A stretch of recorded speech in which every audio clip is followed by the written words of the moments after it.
अस्सलाम वालेकुम, मैं हूं दिल इम्तियाज़ और आप देख रहे हैं तख्ती ऑनलाइन। 2011 को मैं अमेरिका गया। अमेरिका में मुझे कुछ काम था। मैं पाकिस्तान में रहता हूं और आपको ये मालूम है। मैंने सोचा पहले ही क्यों ना अपने दोस्त से पाकिस्तान से बात कर ली जाए। एक दोपहर को मैंने अपने दोस्त टॉम को फ़ोन किया। मैं उससे अमेरिका आने की बात करना चाह रहा था, लेकिन उसके गिर्द बहुत ज़्यादा शोर था। मैंने टॉम को कहा, इतना शोर कैसा?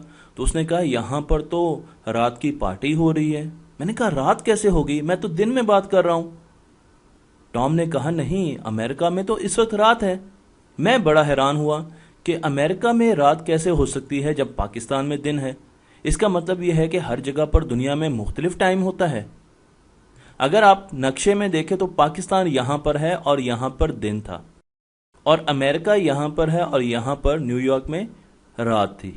मैं जब एयरपोर्ट पहुंचा तो मैंने वहां पर देखा मुख्तलिफ किस्म के क्लॉक्स लगे हुए थे और उनमें हर मुल्क का, हर स्टेट का टाइम लिखा हुआ था। अब ये टाइम मुख्तलिफ था। लंदन का टाइम, मुंबई का टाइम, हांगकांग का टाइम, सारे मुख्तलिफ थे। मुझे इससे फिर अंदाजा हो गया कि शायद दुनिया में मुख्तलिफ वक्त होते हैं।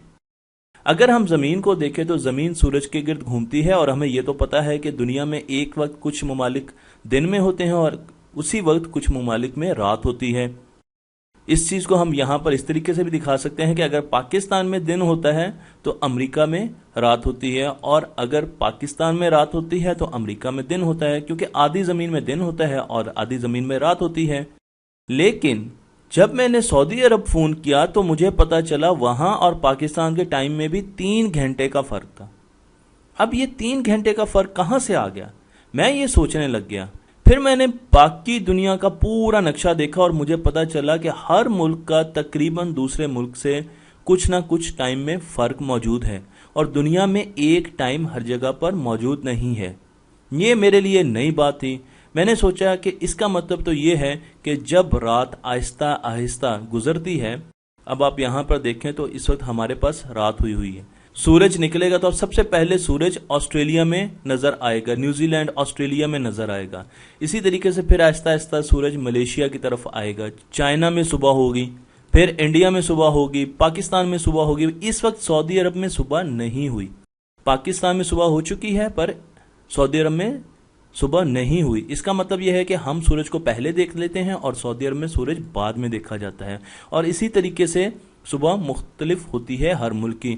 अगर हम जमीन को देखें, जमीन की रोटेशन जो है वो 360 के एंगल पर होती है, एक सर्कल में होती है, और इस रोटेशन में 24 घंटे की जरूरत होती है। टाइम 24 घंटे का होता है। तो अगर हम जमीन को 24 हिस्सों में बांट लें तो आपको वो हिस्से ऐसे नजर आएंगे। अब आप देखें, मैंने जमीन को 24 हिस्सों में बांट लिया है, और एक हिस्सा 15 डिग्री का होगा, क्योंकि अगर आप 360 को 24 से डिवाइड करें तो 15 डिग्री आपको जवाब मिलेगा।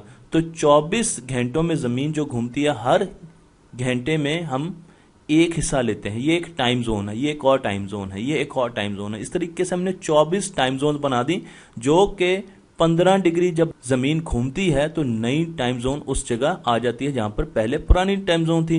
मसलन हम इस टाइम जोन की बात कर रहे हैं, इस टाइम जोन में 3 बजे हैं, तो इस टाइम जोन का अगली टाइम जोन के साथ 1 घंटे का फर्क होगा। 15 डिग्री का एंगल में, यानी ये घूमेगी 15 डिग्री, और अगली जो टाइम जोन होगी वो 4 बजे होंगे वहां पे, अगली टाइम जोन में 5 बजे होंगे, फिर 6 बजे होंगे। इस तरीके से टाइम जाता है। तो अगर मैं आपको जमीन का यहां पर एक और नक्शा दिखाऊं तो यहां पर आप देखें कि जमीन को हमने 24 हिस्सों में बांट दिया है, और हर हिस्से में जो बीच में अगर आप देखें तो यहां पर ये 0 टाइम जोन है, यहां पर ये हमारा रेफरेंस है, यहां पर 0 टाइम है, और इस लाल जो लाइन है इससे हम बाकी तमाम जगहों का टाइम मेजर करते हैं। ये लाल जगह क्या है और कैसे आई, मैं आपको यहां पर दिखाता हूं कि अगर आप यहां पर देखें तो ये 0 है। 0 का मतलब ये नहीं है कि यहां पर हर मरतबा 0 टाइम होता है। इसका मतलब ये होता है कि अगर सपोज यहां पर 6 बजे हैं तो आप जब इस तरफ को जाएंगे, जमीन यहां पे 15 डिग्री मूव करेगी तो ये जगह यहां पर आ जाएगी, फिर 30 डिग्री मूव करेगी तो ये जगह यहां पर आ जाएगी, 45 डिग्री मूव करेगी तो ये जगह यहां पर आ जाएगी। इसी तरीके से यहां पर 1 घंटे का फर्क होगा, यहां पे 2 घंटों का, यहां पे 3 घंटों का। तो एंगुलर जो फर्क है वो भी मैंने आपको दिखा दिया, और जो टाइम में फर्क है वो भी दिखा दिया। पर आपका सवाल ये होगा कि ये स्टैंडर्ड जो 0 जोन है ये हमने कहां से लिया, तो इसको हम GMT कहते हैं।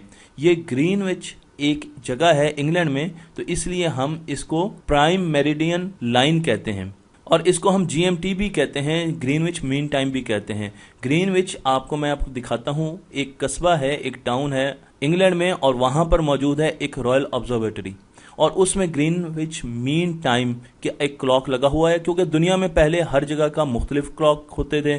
ट्रेन जब एक शहर से दूसरे शहर में सफर करती थी तो हर शहर पर उसको अपनी घड़ियां ठीक करनी पड़ती थी, इसलिए हमने सोचा कि एक सेंट्रलाइज्ड टाइम होना चाहिए और वो क्लॉक हमने ग्रीनविच में रख दिया। आपको इस वक्त ये क्लॉक यहां पर नजर आ रहा है, तो इसके रेफरेंस से सारी टाइम जोन्स बनी हुई हैं। मसलन अगर इस वक्त ग्रीनविच में 6 बजे हैं, यहां पर 6 बजे हुए तो आप इस तरफ जाएंगे 7 बजेंगे, यहां पर जाए 8, यहां पे 9 बजे होंगे, यहां पे 10, इन तमाम ममालिक में 10 बजे होंगे, यहां पर इन तमाम ममालिक में 11 बजे होंगे। इसी तरीके से अगर आप दूसरी तरफ जाएंगे तो यहां पर 6 थे, यहां पर एक सब्ट्रैक्ट कर दें 5 बजे होंगे, यहां पर 4 बजे होंगे, यहां पर 3 बजे होंगे, यहां पर 2 बजे होंगे, यहां पर 1 बजे होंगे।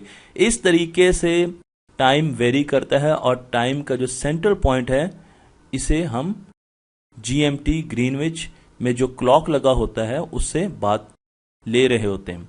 कई जगह पर आपको कोऑर्डिनेटेड यूनिवर्सल टाइम यूटीसी नजर आएगा, जो कि एक स्टैंडर्ड है टाइम का। और हम अब एक एग्जाम्पल करते हैं। मसलन मैं आपको ये कहता हूं कि यहाँ 5:17 है इस वक्त, तो जब इस टाइम जोन में 5:17 है तो यहाँ पर पाकिस्तान में कितने होंगे? पाकिस्तान इस 5+ टाइम जोन में है, तो पाकिस्तान में यहाँ पर 5 ऐड कर दें, 10:17 होंगे, रात के, पीएम है, ये रात के होंगे। इसी तरीके से अगर मैं इस तरफ जाऊंगा तो यहां पर दोपहर के 12:17 होंगे अमेरिका में, क्योंकि मैं यहां पर आ गया हूं। आप इसमें से सब्ट्रैक्ट करते जाएं यहां पे, तो आपको यहां पर दिन मिल रहा है। तो पाकिस्तान में रात है, रात के 10 बजे हुए हैं और यहां पे दिन के 12 बजे हुए हैं तकरीबन। इसका मतलब यह कि पाकिस्तान में रात है, यहां पर दिन है, और जब पाकिस्तान में दिन होगा तो यहां पर रात होगी। इस तरीके से हमारा तमाम वक्त जो है हमने उसको बांटा हुआ है। इस जगह से आप ये देख सकते हैं कि एक टाइम जोन में बहुत सारे मुल्क भी आते हैं। मसलन आप +5 की टाइम जोन देखिए तो आपको नजर आएगा कि पाकिस्तान इसमें है। इसी तरीके से छोटे छोटे जजीरे जो हैं वो भी इसमें हैं। आपको यहां पर भी +5 की टाइम जोन नजर आ रही है, जो कि रशिया से आगे जो स्टेट्स हैं उनसे होती हुई आगे ऊपर चली जाती है। तो आप यहां पर देख सकते हैं मॉस्को का भी करीब करीब, रशिया का भी काफी हिस्सा +5 जोन में आता है। इसी तरीके से +1 में देख ले तो आपको यहां पर बहुत से मुल्क नजर आ रहे हैं जो इस टाइम जोन में होते हैं। तो अब आपको अंदाजा हो गया होगा कि किस तरीके से हमारा टाइम काम करता है। मसलन अगर हम यहां पर देखें तो पाकिस्तान +5 जीएमटी है और इंडिया को देखें तो ये +5.30 जीएमटी है, मतलब 5 घंटे 30 मिनट। इसका मतलब है कि इंडिया का और हमारे टाइम का आधे घंटे का फर्क है। अगर मैं नेपाल की तरफ चला जाऊं तो वहां का और हमारे टाइम का 45 मिनट का फर्क है। इसी तरीके से बांग्लादेश का 1 घंटे का हमारे टाइम से फर्क है। आप इस तरीके से रेफरेंस निकाल सकते हैं, हर जगह का टाइम निकाल सकते हैं। मसलन अगर आपको जापान का कहा जाए तो जापान में इस वक्त 9 बजे होंगे और हमारे 5 बजे होंगे, तो 4 घंटे का फर्क है जापान का। और आप ये भी बता सकते हैं कि वो पहले है या बाद में है। इसी तरीके से हमने एक और लाइन भी ड्रॉ की हुई है और ये लाइन है दिन और रात की। इसे इंटरनेशनल डेट लाइन कहते हैं। कई मरतबा ऐसे होता है कि हमारे ज़मीन के एक हिस्से में एक तारीख होती है और अगले हिस्से में दूसरी तारीख होती है। मसलन एक जगह पर संडे होता है और एक जगह पर मंडे होता है। इस चीज़ को कैसे किया जाए तो इसके लिए एक स्पेशल लाइन बनाई गई है जिसमें किसी मुल्क का कोई हिस्सा नहीं आता, ये ख्याल रखा गया है। इसलिए ये लाइन आपको टेढ़ी नज़र आ रही होगी और इसको इंटरनेशनल डेट लाइन कहते हैं। तो अगर इस तरफ राइट साइड पर संडे है तो आपको यहां पर मंडे मिल जाएगा। इसी तरीके से हम यहां पर इस चीज को भी देख सकते हैं कि डेट कौन सी है और टाइम कौन सा है। ये चीज मैं आपको बताता जाऊं कि हमारे पास जो टाइम जोन्स हैं उनको जीएमटी कहते हैं और यूटीसी जो होता है वो एक टाइम स्टैंडर्ड होता है। हम अमूमन जीएमटी को यूज करते हैं टाइम की कैलकुलेशन के लिए। तो मुझे उम्मीद है कि अब आपको टाइम जोन्स का आइडिया हो चुका होगा और आपको ये पता चल गया होगा कि टाइम कैसे कैलकुलेट किया जाता है, इसका क्या रेफरेंस है, टाइम किस तरफ को बढ़ता है और किस तरफ को कम होता है।